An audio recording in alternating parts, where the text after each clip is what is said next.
ব্লুটং disease বা ব্লুটং রোগ গবাদি পশু বিশেষত গরু, ছাগল এবং ভেড়ার মধ্যে দেখা যায় এমন একটি ভাইরাসজনিত রোগ যা কুলিকোইডস নামক ছোট ছোট মশার কামড়ের মাধ্যমে ছড়িয়ে পড়ে।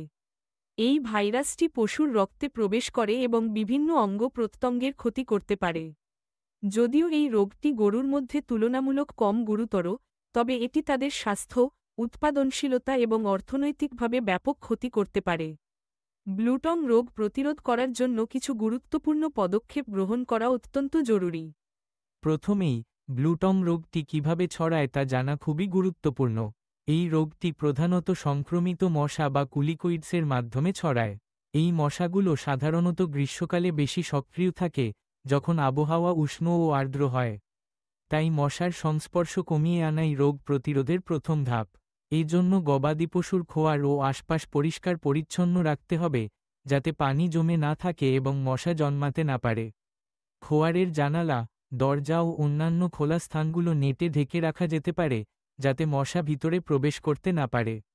দ্বিতীয়ত, গবাদি পশুকে সন্ধ্যা বা রাতের বেলায় খোলা জায়গায় না রেখে খোয়ারে রাখার চেষ্টা করা উচিত, কারণ এই সময়ে কুলিকোইডস মশা বেশি সক্রিয় থাকে।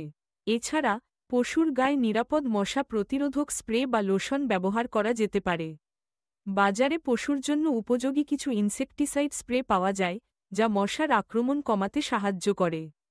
তৃতীয়ত, গবাদি পশুর প্রতিরোধ ক্ষমতা বৃদ্ধি করা অত্যন্ত জরুরি। এই জন্য সুষম ও পুষ্টিকর খাদ্য, পর্যাপ্ত পানি এবং নিয়মিত স্বাস্থ্য পরীক্ষা নিশ্চিত করতে হবে। রোগ প্রতিরোধের জন্য ভ্যাকসিন দেওয়া সবচেয়ে কার্যকর উপায়। যদি আপনার এলাকায় ব্লুটং রোগের ঝুঁকি থাকে, তাহলে পশু চিকিৎসকের পরামর্শ অনুযায়ী গরুকে ব্লুটং ভ্যাকসিন দিতে হবে। যদিও অনেক জেলায় এই ভ্যাকসিন সহজলভ্য নয়, তবে সরকার ও বিভিন্ন পশুস্বাস্থ্য সংস্থা মাঝে মাঝে ভ্যাকসিনেশন ক্যাম্পেইন চালায়।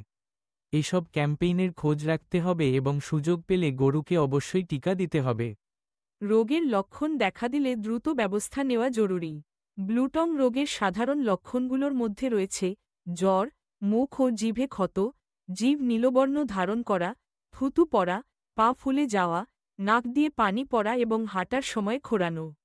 এছাড়া, গাভীর দুধ উৎপাদন কমে যেতে পারে এবং পশু দুর্বল বা বিষণ্ণ হয়ে পড়তে পারে।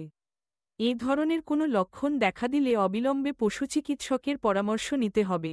রোগ নির্ণয় হলে সংক্রমিত পশুকে আলাদা রাখতে হবে এবং তার জন্য বিশেষ যত্ন নিতে হবে, যাতে অন্যান্য পশু আক্রান্ত না হয়। এছাড়া, খামারে নতুন গরু আনার আগে অবশ্যই সেগুলোর স্বাস্থ্য পরীক্ষা করানো উচিত, যাতে ব্লুটং বা অন্য কোনো সংক্রামক রোগ না থাকে। নতুন পশু অন্তত 14 দিন আলাদা করে পর্যবেক্ষণ করা ভালো।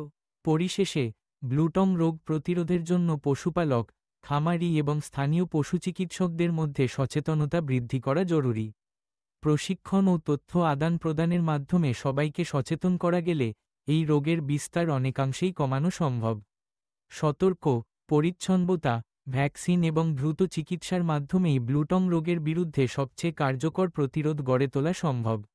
গরুর সুস্থতা নিশ্চিত করতে নিয়মিত নজরদারি এবং আধুনিক চিকিৎসা পদ্ধতি অনুসরণ করা সময়ের দাবি।